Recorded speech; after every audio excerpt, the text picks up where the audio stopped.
굉장히 귀한, 굉장히 널리 알려진 비유지요. 예. 여러분이 보시는 것처럼 이 비유는 배경이 아주 분명하기 때문에 우리가 이 비유를 해석할 때 어떤 관점에서 보면 되는가 하는 것들을 우리가 이렇게 본문의 배경을 가지고 선명하게 알 수 있죠. 그죠? 한 율법 교사가 예수님께 여쭈었어요. 어떻게 하면 영생을 얻을 수 있습니까? 하고 물으니까 주님께서 대답하시기를 어떻게 하면 된다 이렇게 말하지 않으시고 율법은 뭐라고 말하고 있느냐? 요즘 말로 바꾸면 성경은 어떻게 가르치고 있느냐? 이렇게 물은 거죠. 그리고 너는 성경을 어떻게 읽고 있느냐? 이렇게 물으시자 이 율법 교사가 마음을 다하고 목숨을 다하고 힘을 다하고 뜻을 다하여 주 하나님을 사랑하고 이웃을 내 몸처럼 자기 자신처럼 사랑하라 하셨습니다. 여러분이 아시는 것처럼 로마서 13장에 보면 사랑은 율법의 완성이다 이렇게 말했죠. 갈라디아서 5장에도 보면 온 율법이 다 있지만 이 율법은 내 이웃을 내 몸처럼 사랑하라는 한 계명에 다 이루어졌다. 율법을 한마디로 딱 요약하면 하나님을 사랑하는 것과 이웃을 사랑하는 것으로 요약할 수 있다. 참 잘 요약한 거죠, 그죠? 이 율법 교사 잘 요약하니까 내 대답이 옳도다. 가서 이를 행하라.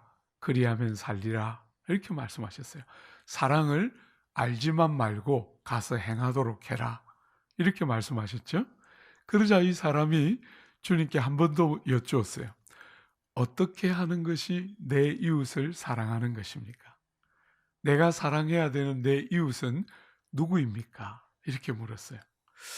여러분, 그러니까 오늘 이 주님이 드신 이 사마리아 사람의 비유, 선한 사마리아 사람의 비유로 알려져 있는 이 비유를 여러분이 볼 때 두 가지 초점을 가지고 보면 되겠죠? 첫 번째는 누가 내가 사랑해야 되는 이웃인가? 이웃이 누군가? 내 이웃을 내 몸과 같이 사랑하라 그러셨는데 누구를 사랑하면 이웃을 사랑하는 것이 되는 것인가? 그게 첫 번째고, 두 번째는 사랑은 어떻게 하는 것인가? 사랑하는 여러분, 제가 이 조국 교회를 몸담고 있는 많은 성도들을 볼 때, 또 우리 조국 사회를 볼 때 제일 어리석다라고 느끼는 게 뭐냐면 사랑을 배워야 한다는 것을 몰라요. 그냥 사랑은 솟아나는 것인 것처럼 생각해요. 혹은 젊은이들은 사랑은 설렘이다 이렇게 생각해요. 누군가를 보고 마음이 설레고 가슴이 콩닥콩닥하면 그걸 사랑이라고 생각하지만 그거는 믿기, 사랑이 아니고 믿기예요. 만약에 그런 거 없으면 결혼 안 하고 혼자 살 거니까 하나님이 미끼를 던져 놓는 것이죠. 그죠? 그래서 덥석 물고 사랑인가 보다 하고 시작했는데 아니죠. 사랑하는 여러분, 여러분들이 가정을 일구어서 아내를 맡고 남편을 맡고 자녀를 선물로 얻고 하면서 여러분이 배워야 될 제일 중요한 게 뭐냐면 사랑을 배우는 것이에요. 어머니 모태로부터 죄인으로 태어난 우리가 누군가를 사랑하는 것은 우리의 본성에 맞지 않는 일이에요. 우리가 제일 잘하는 것은 나를 사랑하는 것이죠. 그죠? 내가 제일 중요해요. 이건 안 가르쳐도 그냥 이것은 본성적으로 자기중심적이고 자기를 위하고 이기적인 것은 우리의 본성에 제일 잘 맞는 거예요. 하물며 여러분의 아내나 남편 같은 너무너무 소중한 선물도 사랑이 안 됩니다. 여러분, 안 됩니다. 제가 이렇게 집회를 다니면 간혹 별난 여자 집사님들이 오셔서 저보고 이렇게 말해요. 목사님, 저는 다시 태어나도 저 남자하고 결혼할 거예요.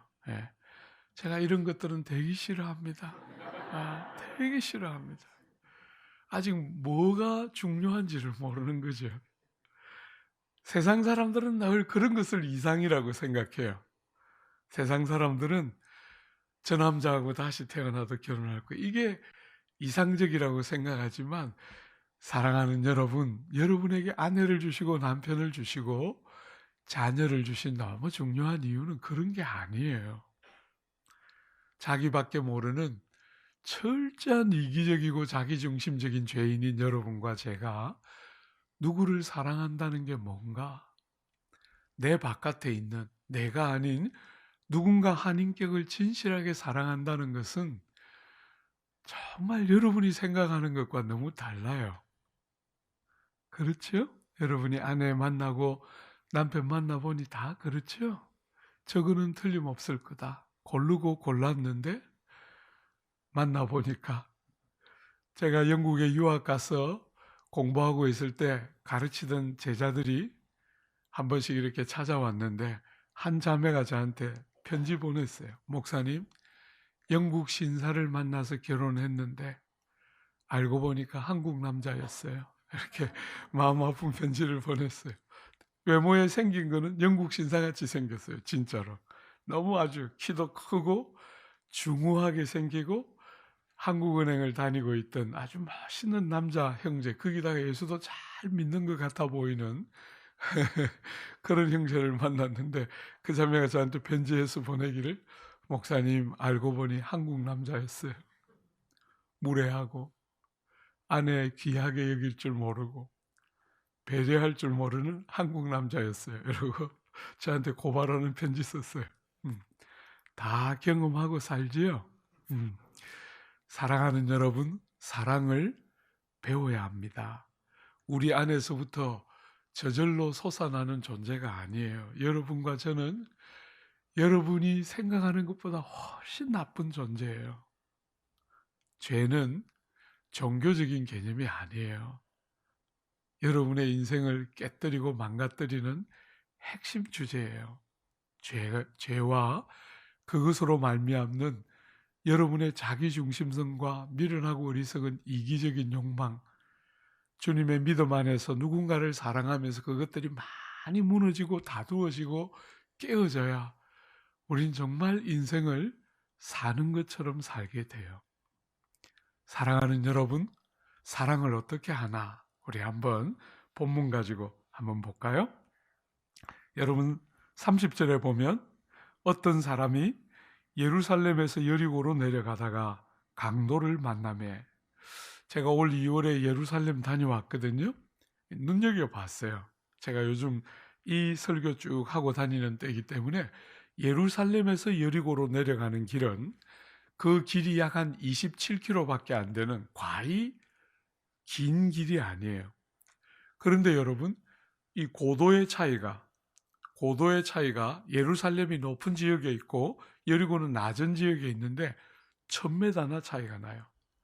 27km밖에 안 되는 거리가 높이가 예루살렘부터 여리고까지 높이가 1000m나 차이가 나니까 이 지형이 어떤 지형이겠어요? 협곡과 낭떠러지와 이런 것들이 굉장히 많겠죠. 그러니까 이 길은 원래 강도들이 자주 출몰하는 길이어서 대낮에도 혼자는 잘 안 지나가던 길이에요. 정말 험악한 길이에요. 그런데 왜 그랬는지 모르겠지만 한 사람이 길을 지나가다가 강도를 만나서 피를 흘리고 쓰러져 있어요. 사랑하는 여러분, 그 길에 누가 지나갑니까? 한번 보십시오. 31절에 마침 한 제사장이 그 길로 내려가다가 그를 보고 피하여 지나가고, 또 이와 같이 한 레위인도 그곳에 이르러 그를 보고 피하여 지나갔다. 여러분, 여기 레위 사람과 제사장, 왜 이 사람들이 등장했을까요? 성경을 제일 많이 알고 제일 신앙적인 인물의 상징적인 두 인물이 지금 등장하고 있는 것이죠. 그죠? 제사를 집전하고 그 제사를 드리는 제사장을 돕는 성가대를 하거나 혹은 여러 성물을 관리하고 보관하는 사람들이 레위 사람들인데, 이 두 가장 대표적인 신앙인들이 지나가다가 어떻게 했습니까?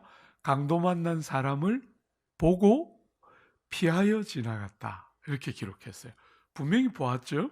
보았는데 피하여 지나갔어요. 여러분 왜 피하여 갔을까요? 성경이 침묵하니까 뭐다 단정적으로 말할 수는 없지만 추론해 볼 수 있겠죠. 그죠? 어떻게 추론해 볼 수 있을까요? 오늘 본문을 배경으로 해보면 저 사람은 내 이웃이 아닌 것 같다. 이렇게 생각했을 수 있겠죠. 피부 색깔이 다르거나 옷을 입은 것이 다르거나 혹은 여러 형태가 나의 이웃이 아닌 것 같기 때문에 보고 피하여 지나갔어요. 내 이웃이 아니니까. 이웃을 사랑하라 하셨지만 이웃이 아닌 사람들이야 뭐 사랑 안 해도 되지 않을까 하고 지나갔을지 모르겠어요. 어쩌면 여러분 이 사람들은 제사를 수종드는 사람들이기 때문에 죽은 시신의 다음엔 어떻게 되죠? 부정해져요. 그 직무를 수행할 수가 없게 돼요. 그러니까 죽은 사람일지 모르겠다 하고 직무를 잘 수행하기 위해서 어쩌면 피하여 지나갔을지 모르겠어요. 혹은 그렇게 피를 흘리고 누군가가 그 한적한 길에 쓰러져 있으니까 나도 똑같은 피해를 당할까 두려워서 피하여 갔을지도 모르겠어요. 다양한 이유로 이들 두 사람은 피하여 지나갔어요. 여러분이 잘 아는 것처럼 이 비유의 하이라이트는 누구죠? 그 다음에 등장하는 사마리아 사람이에요. 여러분이 사마리아 사람을 등장시킨 것은 굉장히 파격적이에요. 여러분이 생각하는 것보다 유대인들과 사마리아 사람들의 간극은 굉장히 커요. 서로를 얼마나 미워하고 싫어하는 사람들인지 몰라요. 역사가 켜켜이 오랫동안 역사가 묻혀 있어요. 우리는 일본하고 물론 임진왜란도 겪고 했지만 36년 식민지를 당하면서 일본에 대한 미움이 굉장히 이렇게 켜켜이 쌓여 있잖아요. 네. 그런데 그것보다도 더 길고 더 서로가 미워하는 관계라고 생각하면 틀림없어요. 여러분 가장 최근에 말하자면 722년 BC 722년에 나라를 잃어버리고 북이스라엘 10지파로 구성되어 있던 북이스라엘에는 이방인들이 들어와서 혼혈민족이 되어버려요. 예수를 기다리고 있던 예수의 오심을 기다리고 있던 유대인들에게 너무 중요한 것은 혈통이었잖아요. 그죠? 유다 지파에서 메시아가 오시니까 기다리고 있는데 위에 있는 10지파들은 혈통이 다 혼혈민족이 되어버렸어요. 그래서 유대인들이 굉장히 그들을 싫어하고 그들을 차별을 하며 편견을 가지고 대했어요.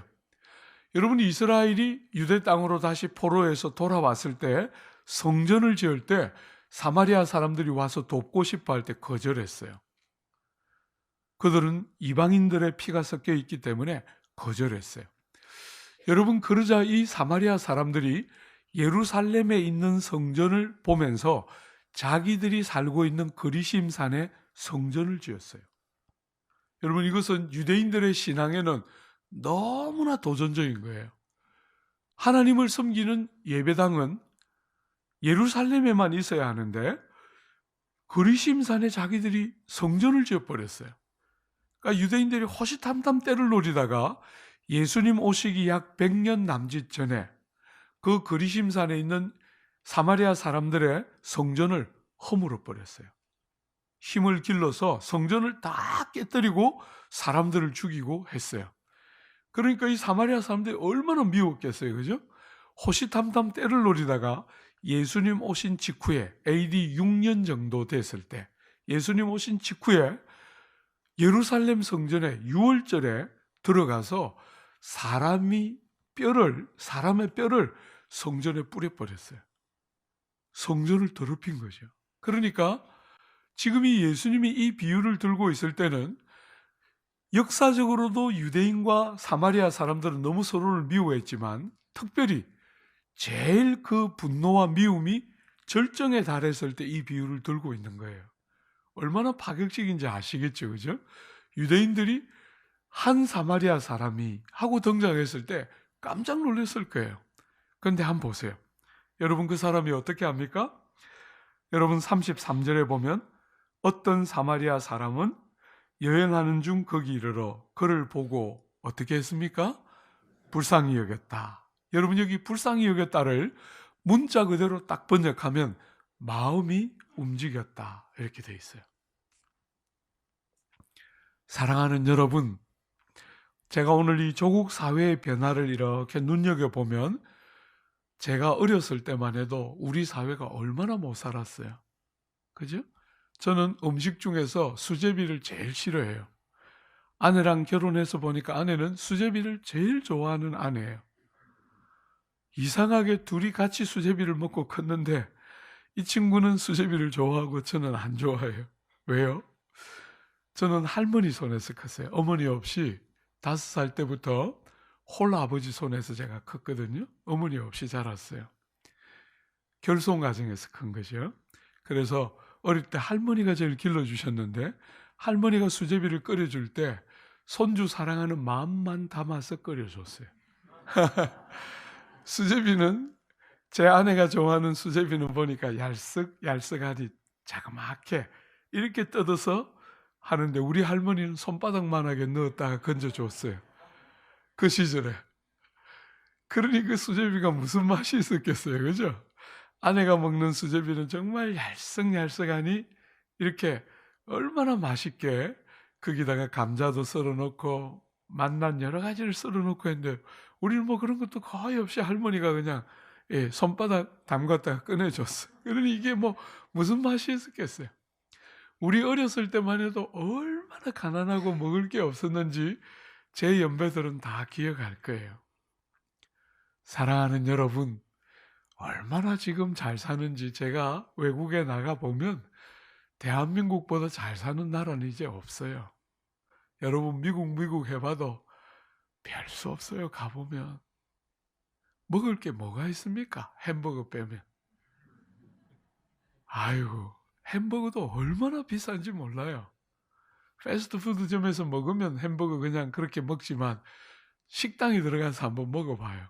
둘이 먹었는데 거의 80불 가까이 나왔고 거기다 팁까지 주면 100불이에요. 햄버거 2개.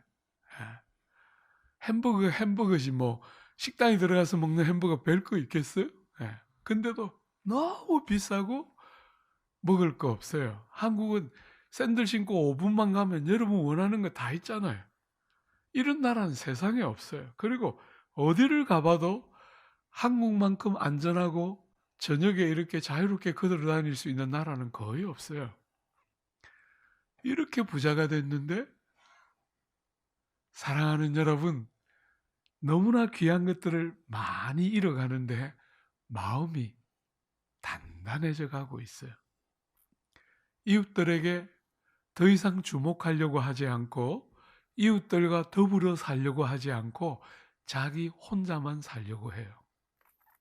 요즘 짓는 아파트들은요, 그냥 주차장에 주차하고 엘리베이터 타고 딱 들어가면 이웃집, 한 집, 2집 혹은 석 집밖에 없어요. 누구를 마주칠 아무런 이유가 없는 그런 무식한 아파트를 짓고 있어요. 제가 사는 아파트도 그래요. 2년 전에 지었는데 정말 비인간적인 아파트예요. 경제 논리만 앞세우고 그냥 돈 많이 버는 것만 생각하지 정말 사람과 더불어 사는 것은 생각도 하지 않고 혼자 사는. 그래서 마음들이 다 움직여지지 않는 마음들이 되어가요. 여러분 성경에 보면 주님이 우리에게 말씀하셨죠? 얘들아, 너희가 지킬 어떤 것보다도 마음을 지켜야 한다. 이에서 생명이 나기 때문이라. 여러분이 돈 때문에 이 자본주의 시대의 이 척박하고 어리석은 사회의 흐름을 따라 세상과 똑같이 여러분들이 살아가면 마음을 다 빼앗기게 돼요. 세상의 유혹과 흥청망청하는 쾌락과 세상적인 기쁨에 마음을 다 빼앗기면서 마음이 단단해져가며 사람의 피 흘려 쓰러져 있는데 보고 피하여 지나가는 거예요. 마음이 안 움직여지니까 작동이 제대로 안 되는 거예요. 자기만을 위해서 작동하도록 마음이 점점 좁아지고 있어요. 자기 자신, 자기 자식, 자기 친척 딱 그거밖에 없어요. 하나님이 여러분에게 가족을 주신 제일 중요한 이유는 사랑을 배워서 가족 바깥에 있는 사람도 사랑하라는 것인데 자기 가족밖에 몰라요. 여러분이 유럽과 미국의 문화에서 보는 것처럼 조금 있으면 가족도 다 무너질 거예요. 가족도. 사랑하는 여러분, 마음을 지켜야 합니다. 마음을 지켜야 합니다. 마음이 돈이나 세상이 소위 말하는 성공이나 쾌락에 마음 빼앗기지 않도록 주님이 우리에게 기대하고 원하시는 것처럼 누군가를 진실하게 사랑할 수 있도록. 사랑하는 여러분, 마음이 움직여졌어요. 그래서 뭘 하지요? 한번 보세요. 34절에 가까이 가서, 여러분이 본문은 가까이 가서 이렇게 말했지만 더 정확하게 말하면 가던 길을 멈추고 가까이 가서 이렇게 됐겠죠. 그죠? 뭔가 목적이 있어서 그 홀로 가지 않는 그 길을 이 지금 선한 사마리아 사람이 지나가고 있는 거잖아요. 그 위험한 길을. 그러니까 무슨 분명히 목적을 가지고 서둘러 해야 되는 일이 있었는데 그 강도 만난 사람을 보고 뭐 했어요? 가던 길을 멈추고 가까이 다가갔어요. 가까이 다가가서 어떻게 했지요? 기름과 포도주를 그 상처에 붓고, 여러분 기름과 포도주를 붓다, 이게 무슨 뜻이죠? 응급조치를 한 것이죠. 그죠? 소독을 하고, 포도주는 독주니까 당시 같이 의학이 발달되지 않은 그 시절에 포도주는 자주 소독하는 일에 사용되었어요. 독주로 소독을 하고 기름을 발라서 유화를 시켜서 덧나지 않도록 하고 있는 응급조치를 하고 있는 것이죠. 그 다음에 자기 짐승에 태워. 여러분이 자기 짐승에 태워라고 되어 있는데 더 정확하게 표현하면 뭐죠? 자기는 내려서 걷고 이 강도 만난 사람을 자기 이 짐승에 태운 것이죠. 여러분 소위 말하면 차 새로 뽑았는데 피 흘려 쓰러졌어요. 이웃이. 차를 새로 뽑지만 않아도 태워줬을 텐데, 병원에 실어서 갔을 텐데 차를 새로 뽑아가지고 시트벨일까 싶어 겁이 나서 그냥 지나칠 수 있겠지요? 혹은 오래 쓰던 차 마음 딱 먹고 시트하고 다 새로 갈았는데 피 흘려 쓰러지고 있어서 시트 다 베릴 지경이 됐는데 그런 손해를 감수하고, 그죠? 그런 손해를 감수하고 피 흘려 쓰러져 있는 이웃을 태운 것이에요. 사랑하는 여러분, 그렇게 하고 어떻게 합니까? 주목으로 데려가서 돌보아 주니라. 그 이튿날 그가 주막 주인에게 데나리온 2를 내어주며 이르되 이 사람을 돌보아 주라. 비용이 더 들면 내가 돌아올 때에 갚으리라. 사랑하는 여러분, 이 비유를 쭉 드시고 주님이 결론적으로 2가지 여러분과 저에게 적용시키고 있어요. 한번 보세요. 35절 우리 같이 한번 읽어볼까요? 내 생각에는 이 3사람 중에 누가 강도 만난 자의 이웃이 되겠는가? 여러분이 36절과 29절을 한 번만 비교해 봐요. 29절도 우리 한번 읽어볼까요? 그 사람이 자기를 옳게 보이려고 예수께 여짜오되 그러면 내 이웃이 누구니까? 여러분, 이 사람 율법 선생의 질문은 이거였어요. 누가 내 이웃입니까? 하는 것이 율법 교사의 질문이었는데 이 선한 사마리아 사람의 비유를 다 드시고 나서 주님의 대답은 뭡니까? 누가 강도 만난 자의 이웃이냐? 이렇게 반문하셨어요. 사랑하는 여러분, 누가 이웃이지요? 누가 이웃입니까? 네. 선한 사마리아 사람이 이웃입니까?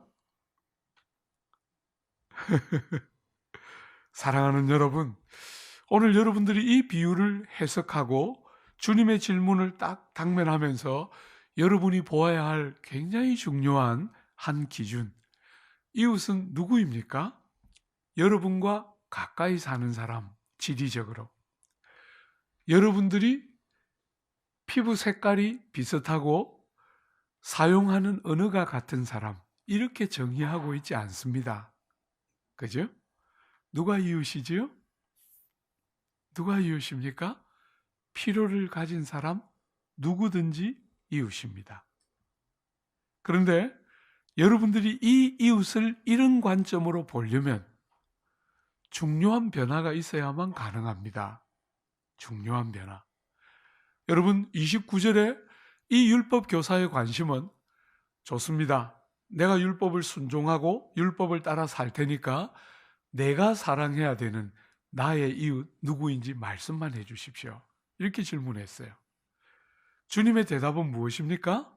누가 강도 만난 자의 이웃이냐? 이렇게 말했어요. 여러분이 이웃을 이웃답게 바르게 사랑하려면 눈의 변화가 너무나 절실한데 눈이 어떻게 바뀌어야 합니까? 이 율법 교사처럼 생각을 하고 있는 한 여러분은 이웃을 바르게 사랑할 수가 없어요. 율법 교사의 모든 관점은 지금 어디에 붙어 있습니까? 누가? 내가 사랑해야 되는 나의 이웃입니까? 이지요? 율법 교사의 모든 관심은 전부 누구예요? 이웃에게 관심이 있는 것 같지만 사실은 나예요. 내가 사랑해야 되는 나의 이웃은 누구입니까? 이렇게 질문했어요. 이런 관점에서 보면 전부 기껏해야 자기와 언어가 같은 사람, 피부 색깔이 같은 사람, 옆에 있는 사람, 그 정도밖에 우리는 이웃을 정의할 수가 없을 거예요. 사랑하는 여러분, 주님이 지금 이 질문을 가지고 여러분과 저에게 하고 있는 너무나 중요한 변화에 대한 촉구, 그게 뭡니까? 누가 강도 만난 자의 이웃이냐? 이렇게 물었어요.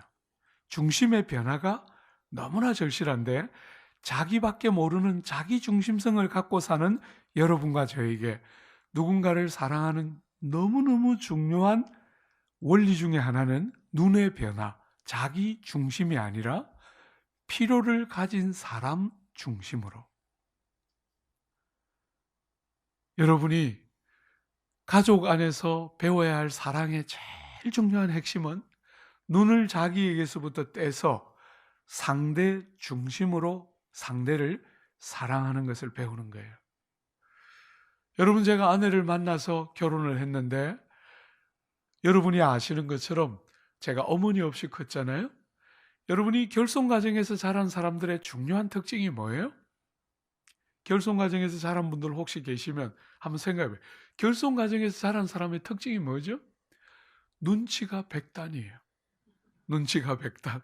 저 사람이 날 좋아하면 나도 좋아하고, 저 사람이 날 약간 불편하게 생각하면 나도 싫어해요. 눈치 백단입니다. 어릴 때부터 눈치만 보면서 컸기 때문에. 그죠? 아내가 저를 안 좋아하는데 제가 그렇게 집요하게 쫓아다니면서 아내를 공갈 이슬로, 온갖 공갈과 협박과 감언 이슬로 설득시켜서 결혼하게 될 줄 저는 몰랐어요. 좋아하는 사람 좋아하고 싫어하는 사람 싫어하는 게 제 습관이었는데 아내를 딱 만나니까 그렇게 싫다고 도망다니는 사람을 1년 동안 집요하게 쫓아가서 결혼에 성공했어요. 정말 아내를 얻기만 하면 온 세상을 다 가진 것일 것처럼 제가 하나님께 자주 기도했어요. 하나님, 어머니 없는 거 제가 용서해 드립니다. 용서해 드립니다. 저 사람 없으면 그건 용서할 수 없습니다. 이러면서 막 그렇게 절박하게 아내랑 결혼했는데 결혼하고 얼마 안 있어서 대판 싸웠어요. 얼마 지나지도 않았는데 많이 마음이 다치도록 싸웠어요.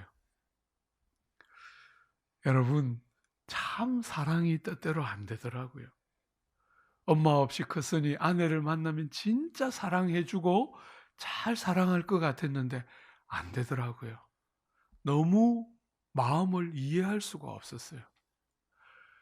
너무나 실망할 만한 일들이 많이 생기고 아내는 아내대로 저는 저대로 어쩌면 이렇게 안 만나? 우리는 천적이 만났다. 이런 생각이 너무나 많이 들면서 좌절 많이 했어요. 그때 대학생들 가르칠 때였거든요. 대학생들 앞에 제가 자주 설교했어요. 얘들아, 내가 결혼하기 전에는 간혹 사랑도 많다는 이야기도 듣고 정말 겸손하다는 말도 한 번씩 들었는데 아내를 만나서 결혼하고 나니까 그 겸손하고 따뜻한 오빠는 간데없고 세상에 길들여지지 않은 덜짐승들만 속에 가득한, 그래서 틈나는 대로 막 곰발바닥, 사자 이빨, 막 온갖 나쁜 늑대 이런 것들 막 다 내 속에서 다 튀어나온다. 나는 요즘 그 고매한 성품은 어디 간 데도 없고 전부 동물농장 주인 같다. 내가 그냥 그렇게 막 마음 아프게 설교했는데 저 뒤에 서너 명이 앉아서 막 책상을 치면서 기뻐하는 거예요. 우리는 다 알았는데 지만 모르더만 장가 가더니 철드는구나 이러면서 막 그렇게 너무 좋아하면서 막 비웃으면서 막 너무 기뻐하면서, 여러분 제가 그 녀석들 얼굴도 잊어버리지도 않아요.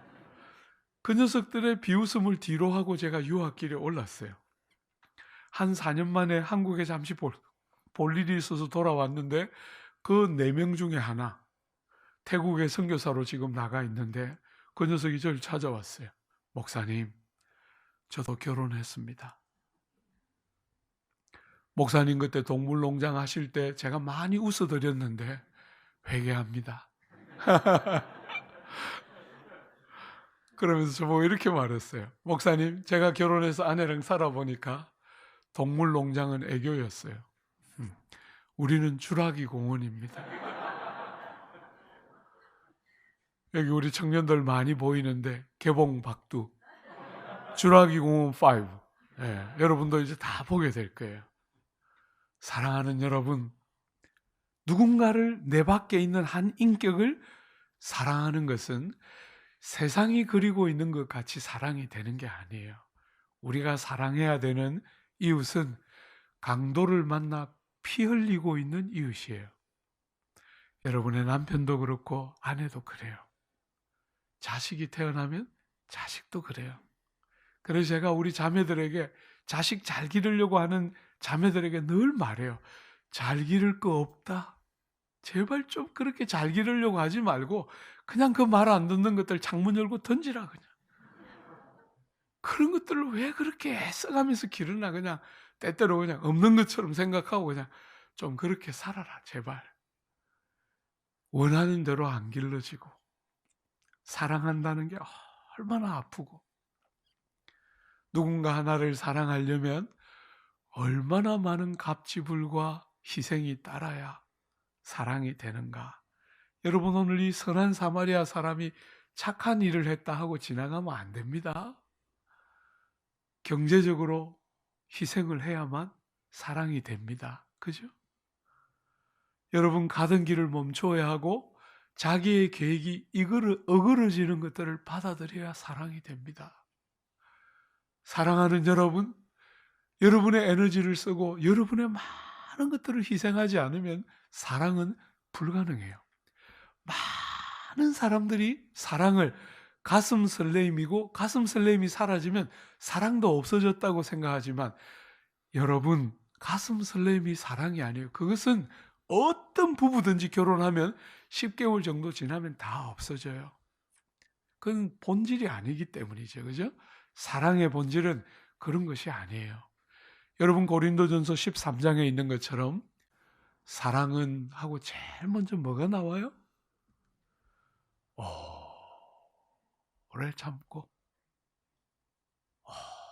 오래 참고, 그렇게 다른 사람들을, 그렇게 생각과 경험이 다른 사람들을, 내 바깥에 있어서 내 마음 같지 않은 사람들을 절대로 내 방식대로 좌지우지, 내 원리대로 내 원하는 대로 좌지우지 하려고 하지 않고 생긴 모양대로 그의 결대로 받아내고 그를 아끼고 소중히 여기고 사랑하려면 여러분이 여러분 자신을 깨뜨리지 않으면 절대로 상대를 사랑할 수 없어요.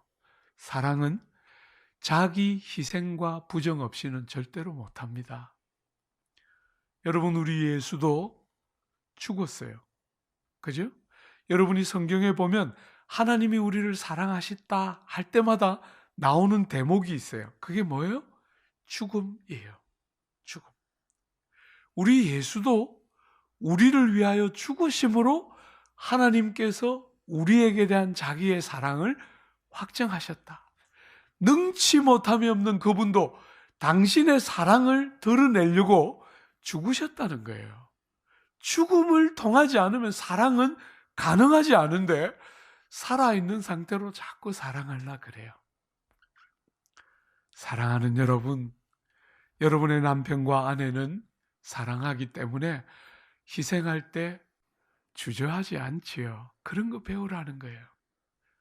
그런 마음을 그대로 가지고 조금 더 큰 가족인 교회에 와서 여러분의 사랑하는 지체들을 위하여 아무것도 아까워하지 않고 흘려보내고 나누고 물질을 흘려서 나누고 시간을 투자해서 영혼들을 섬기고 그들의 필요를 채우기 위하여 여러분의 가던 길을 멈추고 이웃들의 필요들을 돌보고 그들을 섬기고 여러분의 지체들을 피부치같이 사랑하고 아끼라는 거예요. 사랑하는 여러분, 너도 가서 이와 같이 하라. 수고가 따르고 희생이 따르고 자기를 부정해야만 할 수 있는 그 방식으로 너희들도 가서 누군가의 이웃이 되어주라. 누가 내 이웃인가를 내가 중심이 돼서 가리려고 하지 말고 누구든지 나를 필요로 하는 사람들에게 가서 이웃이 되어주고 너희도 이와 같이 하라. 이렇게 말해요. 여러분 혹시나 내수동 교회라는 교회 이름 들어보신 적 있습니까? 아마 대부분 모를 거예요. 제가 자랐던 공동체입니다. 저를 아는 분들은 제가 이렇게 한 번씩 외부 집회를 가면 저보고 이렇게 말해요. 오늘 한국 교회는 내수동 마피아들이 다 해먹네. 이렇게 말해요. 우리 내수동 출신들을 마피아라고 부릅니다. 마피아. 여러분, 우리 내수동에서 자랐던 대표적인 목회자들이 오정현 목사입니다. 오정현, 오정호, 송태근, 박승규, 이관영, 무수하게 많은 목회자들이 그 공동체 안에서 자랐어요. 여러분, 그 공동체는 99평밖에 안 되는 자그마한 대지 위에 세워진 공동체예요. 제가 그 대학부를 처음 갔을 때 전 교인의 숫자가 230명 정도 되던 시절이에요. 그 시절에 대학생들이 130명 모이고 있었습니다. 여러분 그런 거 혹시 들어보셨어요? 전 교인이라고는 230명밖에 안 되는 대지 평수가 99평밖에 안 되는 여러분 예배당보다 더 작아요. 그렇게 조그만 교회에 대학생들이 130명 모였습니다. 여러분 그 대학생들이 1시 반부터 모여가지고 7시까지 대학부 모임을 했습니다. 매주. 거기서 자라고 거기서 부목사를 하고 유학을 갔는데 13년 제가 그 한 교회에 섬기다가 유학을 갔습니다. 여러분 그 공동체를 제가 섬길 때 대학생들을 지도했는데 한 주도 대학생들이 안 오는 주가 없었어요. 새로운 대학생들이 전도받아 안 오는 주가 53주 중에 거의 한 주도 없을 만큼 매주 새로운 대학생들이 모여왔습니다. 여러분 그 공동체가 가지고 있었던 중요한 특징이 사랑이 위에서부터 아래로 흘렀습니다. 여러분 저는 그 공동체에 가서 처음으로 하나님 앞에 기도했어요. 제가 아주 생생하게 기억이 납니다. 하나님, 나도 형들처럼 누나들처럼 하나님 믿고 싶어요. 여러분 제가 그전까지 만났던 모든 믿는 사람들, 믿음 좋은 사람은 딱 둘 중에 하나였어요. 특징이 목이 쉬었거나 눈이 째졌거나. 여러분 제가 그전까지 예수 잘 믿는다는 사람 딱 두 부류였어요. 눈이 째진 사람 혹은 목이 쉰 사람. 왜요? 기도를 하도 많이 해서 목이 쉬었어요. 그런데 가까이 가고 싶지는 않아요. 눈이 째졌어요. 왜? 남 판단하느라. 실컷 그런 사람들만 보다가 그 공동체를 딱 갔는데 누가 먼저라 할 것이 없이 위에서부터 아래로 일방적인 사랑이 쫙 흘렀는데 너무너무 감격적이었어요. 어머니 없이 컸잖아요. 저는 제 생애에서 그렇게 저를 사랑해주는 사람들을 처음 만났어요. 엄마 사랑도 못 받고 컸는데 저를 엄마보다도 아빠보다도 어떤 피부치보다도 더 사랑해주는 진짜 피부치들을 저는 그 공동체 안에서 만났어요. 사랑하는 여러분, 신앙생활 하시면서 그런 게 뭔지 아십니까? 피부치보다 여러분 믿음에 사랑하는 지체들이 피부치보다 더 귀해서 뭘 줘도 아깝지 않고 아무것도 정말 아까워하지 않고 사랑하는 지체들에게 필요하면 무엇이든지 나누고 흘려보내고 수고를 아끼지 않고 그걸 수고라고 전혀 여기지 않고 희생하고 손해보고 먼저 배려하기 시작하는 여러분의 공동체 안에 그런 것들이 한번 흐른다고 생각해 보십시오. 그 안에 사람들이 안 길러지는 게 가능하겠습니까? 오늘 조국 교회를 섬기는 너무나 많은 사람들이 배출될 수밖에 없는 공동체, 유명한 공동체가 아니고 아는 사람도 거의 없고 예배당도 그렇게 작았는데도 그 안에 사랑이 뭔지를 정말 알고 희생하면서 정말 자기를 깨뜨려가면서 사랑하는 지체들을 위하여 자기를 희생하면서 사랑하는 게 뭔지를 알았고 그 사랑을 먹고 마시면서 무수하게 많은 사람들이 자랐어요.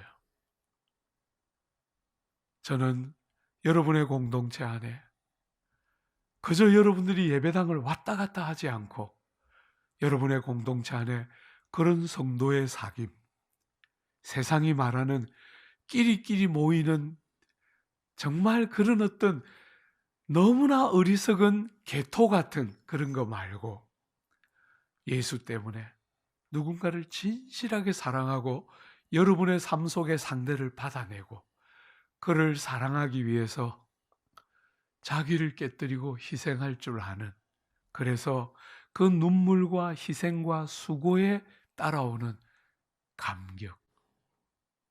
오늘 이 시대가 너무나 많이 잃어가고 있는 그 감격, 희생이 있어야 감격이 있는데 그런 것들이 여러분의 공동체 안에 많이 누려지고 그런 누림이 많은 믿음의 사람들을 배출해내는 복되고 귀한 은혜, 여러분 공동체에 풍성이 넘쳐나기를 바라고 축복합니다.